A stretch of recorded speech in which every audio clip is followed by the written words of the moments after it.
Hi everyone, it's Monica from TaylorMade Cards for You. And today we're going to put together a fall card using distressing inks from Tim Holtz and 2 stamps from So Susie Stamps. I started out by taping down a 4 1/4 by 5 1/2 watercolor cardstock using some 3M tape.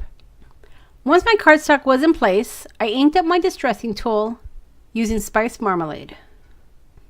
When I was happy with the overall color, I transitioned into Mustard Seed. These 2 colors were great for the fall cards, and the distressing inks blend really well. I wanted my colors to be nice and dark, so I made sure I had lots of ink on my distressing tool. I finished off the colors using peeled paint. Now typically I would start my blending from light to dark colors, but I wanted the yellow to blend into the orange as well as into the green for this particular card. Once I was finished inking, I sprayed my card with water and then I dried it using my heating tool. This process took about 45 seconds because I wanted my card to be nice and dry. Once the card was dry, I sprayed it using bamboo leaves. This is a fireworks spray and it gives the card some great sparkle. After I spritzed it, I dried it again with my heating tool.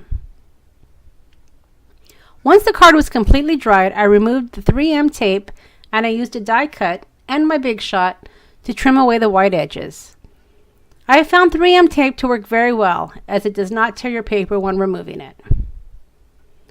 When using my Big Shot, I will typically run my die through forward as well as backwards to ensure I get a nice deep cut. You can see how nice the water blended the colors together and they transition seamlessly. Now to stamp my card, I used Stays-On ink. I chose the color called Ganache, which is like a vintage brown. I used my Misty to stamp my images, and the stamp that I used is called Blowing Leaves. It is one of the new releases this month over at So Susie Stamps. If you've never used So Susie Stamps, you will find she loves swirls, and this is evident in many of her stamps. I positioned my sentiment stamp called Fallen Leaves underneath the swirl, making sure to position it just perfectly. This sentiment is one of several fall sentiments that works great with the Blowing Leaves stamp. Once the card was stamped, I taped it down onto a pre-embossed goldenrod cardstock, which was embossed using a folder from Tim Holtz Alteration Collection.